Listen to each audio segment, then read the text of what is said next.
रुपाली हे घे, मी मस्त सँडविच बनवलं तुझ्यासाठी. नाही नको मला. अगं नको काय, हे फाईल दे इकडे आणि हे घे. बिपिन, बघ, फाईल दे.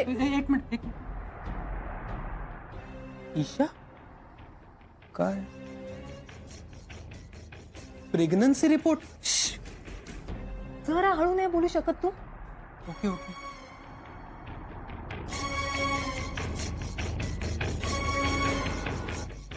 अगं ईशाची प्रेग्नन्सी रिपोर्ट्स येते. बिपिन, हे कोणालाही सांगायचं नाही आणि दाखवायचं सुद्धा नाहीये. हो नाही दाखवणार, पण अगं आपली ईशा प्रेग्नंट आहे, आई होणार आहे ती. हो, पण तिने हे अजून कोणालाही सांगितलं नाहीये. तिच्या आई बाबांना सुद्धा नाही. फक्त विक्रांत सरांना सगळं माहिती आहे. अच्छा ओके. ओके काय ओके? तू सुद्धा कोणाला बोलू नकोस हे. आणि बिपिन, जोपर्यंत ईशा स्वतः तिच्या आईबाबांना काही सांगत नाही तोपर्यंत आपण कोणालाही काहीही बोलायचं नाही. नाही ठीक आहे, नाही बोलणार, पण ईशा खुश आहे ना गं? हा, म्हणजे म्हणायला गेलं तर आहे पण आणि नाही पण. म्हणजे? खूप कन्फ्यूज आहे रे ती. हो अगं, कन्फ्यूज तर ती असणारच ना. म्हणजे परिस्थितीच अशी विचित्र निर्माण झाली आहे की. बिपिन, अरे तू किती कपडे सांगितले होतेस? 10 आत्या. बर बर. 1 2 4. हा बरोबर आहे. आई, आम्ही जरा आलोच. हे काय आत्ता कुठे निघालात? अगं जरा खाली जाऊन येते, घरात बसून खूप कंटाळा आला ना म्हणून. अगं तू ते सँडविच खात होतीस ना? आल्यानंतर खाते ना. हा बर.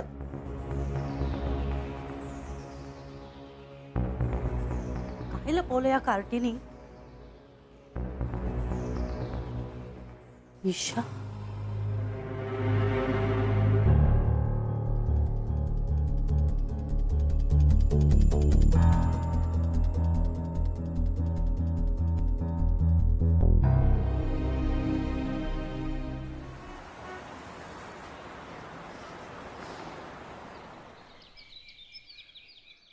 काय ग, कुठे चाललीस?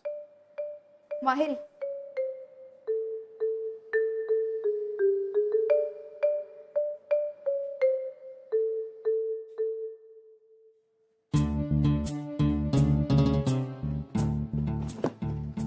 सोनिया, कुठे चाललीस का तू?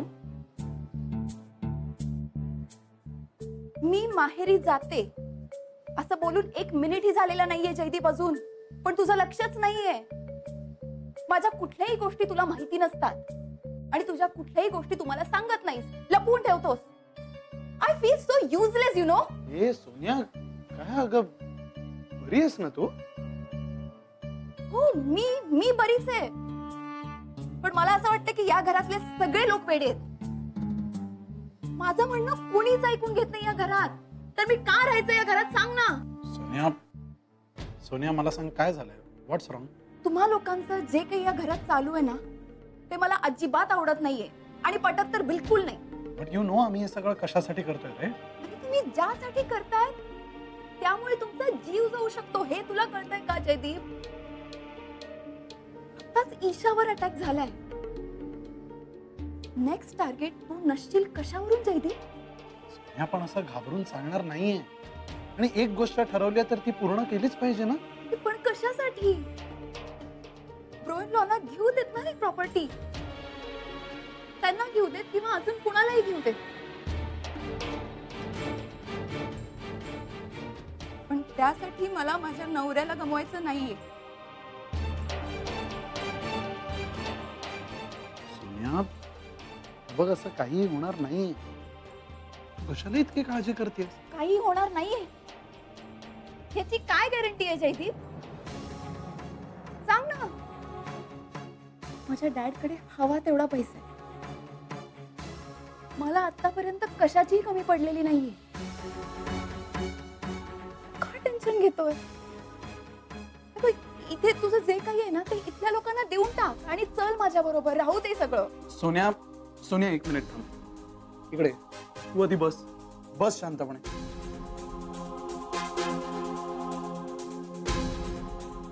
सोनिया, मला सांग, तुझा माझ्यावर विश्वास आहे?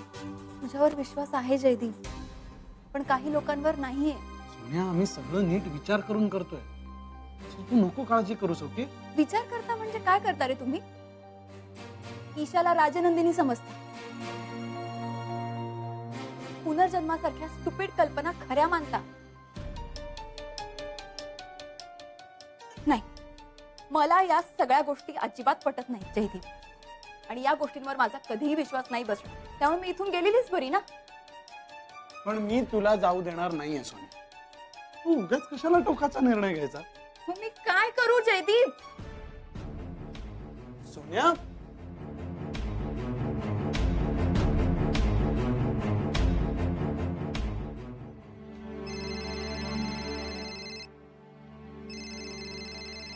पुष्पा, पुष्पा, फोन वाजतोय तुझा.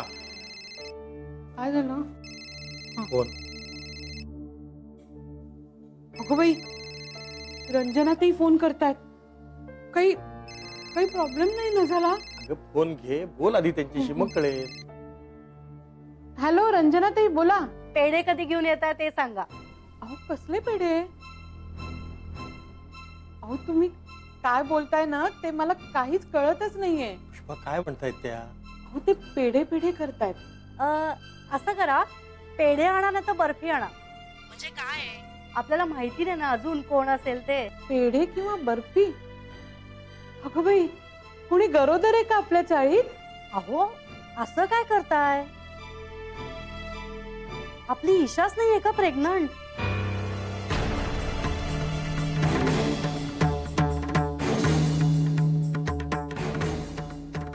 Hello hello. पुष्पा, अगं फोन चालू आहे, तू फोन घे. तो काय म्हणतायत त्या?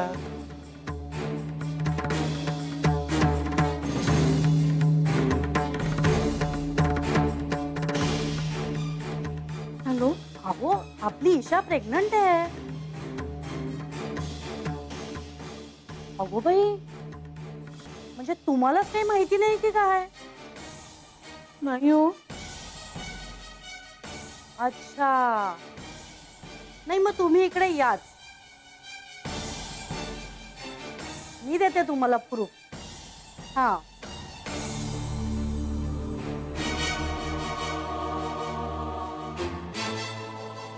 ही काय भानगड आहे? ईशा प्रेग्नंट आहे आणि यांना माहितीच नाहीये.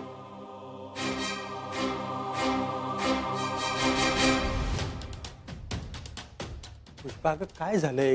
काय म्हणाल्या त्या? चाळीत सगळं ठीक आहे ना? अहो आपली ईशा गरोदर आहे. काय सांगतेस? आणि आपल्यालाच माहिती नाही?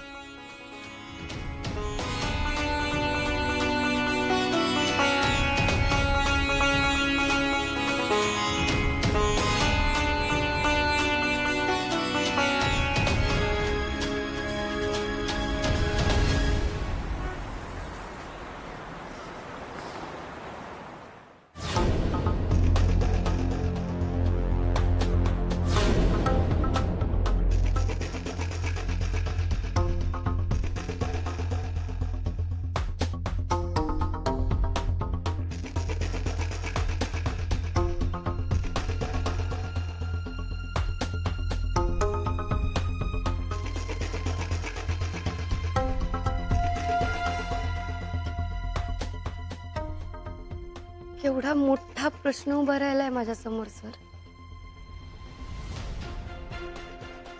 या बातमीचा आनंद मानू की दुःख? ईशा खूप खुश आहे सर,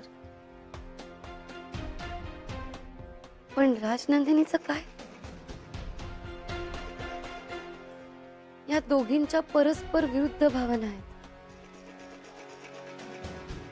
मलाच कळत नाहीये नेमकं काय खरं आहे ते.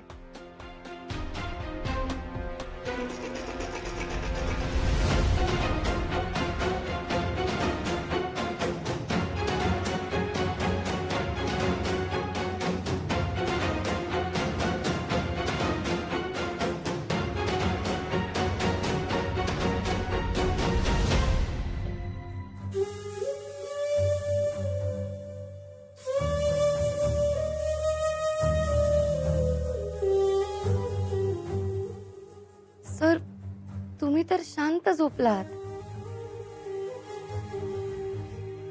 पण माझी झोप उडाली आहे.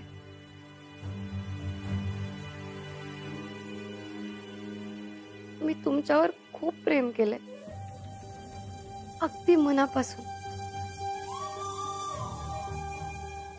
पण तुम्ही राजनंदिनीचा विश्वासघात केलात. त्याचा सूड उगवायला राजनंदिनी ईशा बनून जन्माला आली. मग ईशाने काय करावं सर? माझ्या मनात कितीही गोंधळ असला तरी या निष्पाप जीवाचा काहीच दोष नाही. आपल्यात काहीही झालं तरी सर मला त्याला जपलं पाहिजे.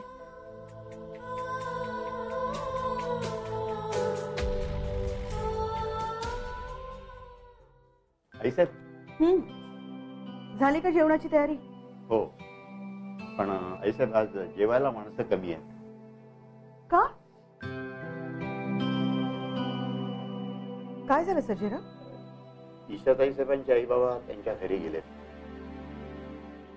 अरे असे अचानक कसे काय गेले? मी त्यांना विचारलं पण त्यांनी काही सांगितलं नाही.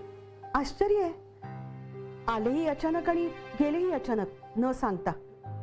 ठीक आहे, तुम्ही पानं वाढायला घ्या, मी विक्रांना बघून येते. येस.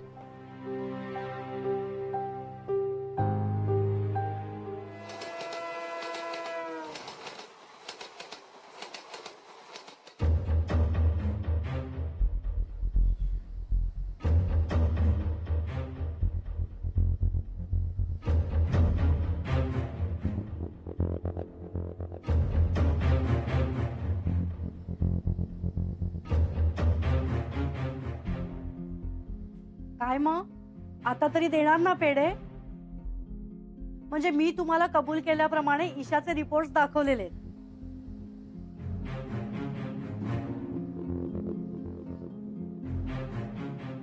आई आई अगं ते मी तू बस, मी त्याने ईशाचे रिपोर्ट दाखवले.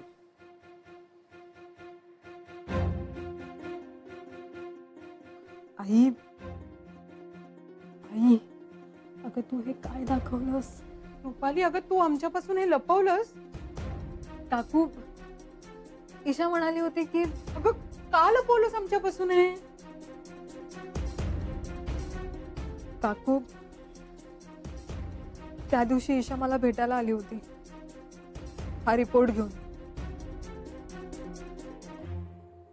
ती खूप गोंधळून गेली होती. ती म्हणाली की मला जरा सावरू दे, मग मी स्वतः सगळ्यांना हे सांगेन. म्हणून ती हा रिपोर्ट माझ्याकडे देऊन गेली. म्हणजे तू दाखवणार नव्हतीसच आम्हाला? काकू, आय एम सॉरी, पण मी काय कसं मुलगी दाखवणार नाही? ठीक आहे, मी समजू शकते. तू तिची मैत्रीण, तू तसंच वागणार? काकू, मी काय करू? ईशाने ही गोष्ट गुप्त ठेवायला सांगितली होती मला.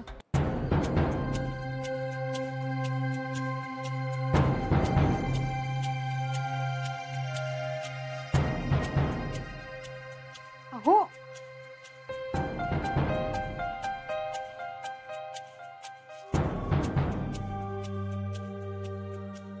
बघितलंस ना रुपाली, किती वाईट वाटलंय काकांना?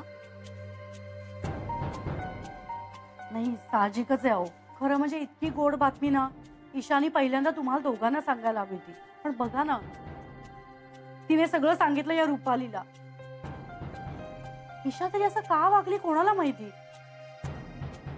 आई चल. काय गो आई चल.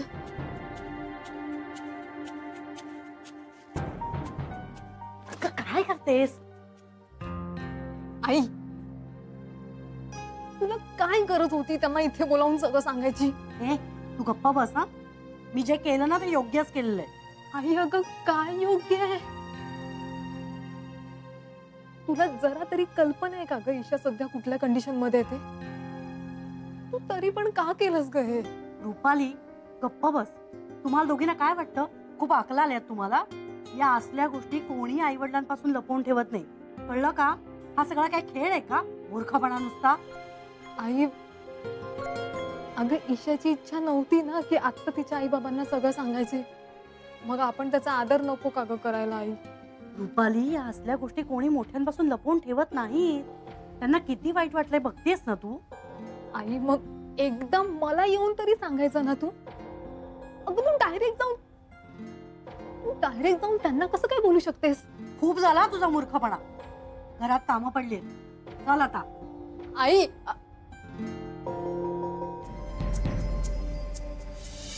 रुपाली, हे माझे प्रेग्नन्सी रिपोर्ट्स आहेत. हे रिपोर्ट्स जर घरी कोणाच्याही हातात पडले ना तर वातावरण एकदम बदलून जाईल. मी जपून ठेवेन, कोणालाही दाखवणार नाही. रुपाली, तुझा आधार नसता तर मी काय केलं असतं ग? Sorry Isha.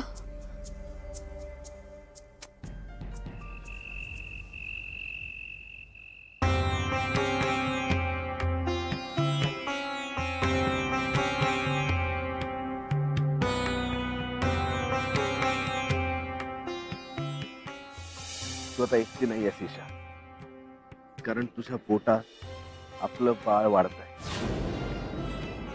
Yes, you are pregnant Isha. आता तू आई होणार आहेस आणि मी बाबा.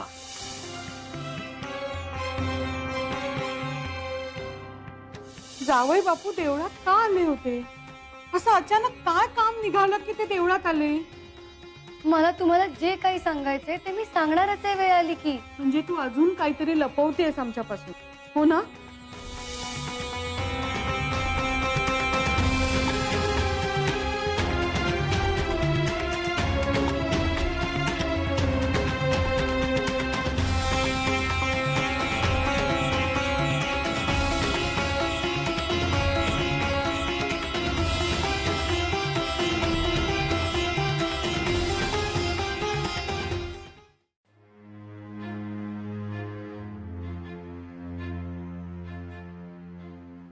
ईशा, विघ्नातना जाग आली का ग?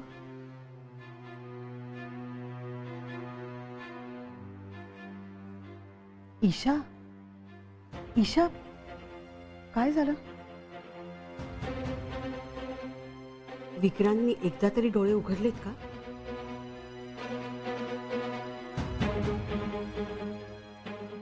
नाही आई साहेब. तू एवढं टेन्शन का घेतेस? आई साहेब, सरांची ही अशी अवस्था असल्यावर टेन्शन येणारच ना मला.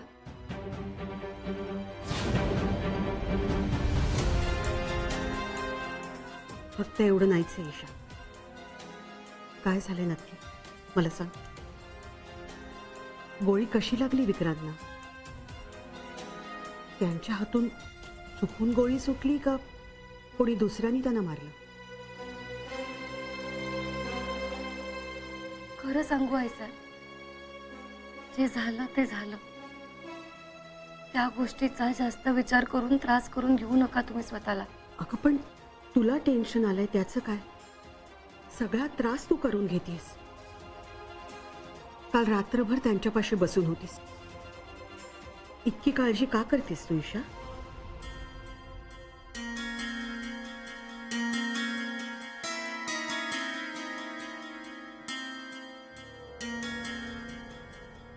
त्यांनी तुझा जीव घेतला होता आणि तुझ्या वडिलांनाही मारलाय त्यांनी. हे विसरलीस का ईशा? आई साहेब, ज्या कारणासाठी मला पुनर्जन्म मिळाला ते कसं विसरीन मी. सगळं लक्षात आहे माझ्या. मग अशी टेन्शन घेऊन बसू नकोस. होतील ते बरे.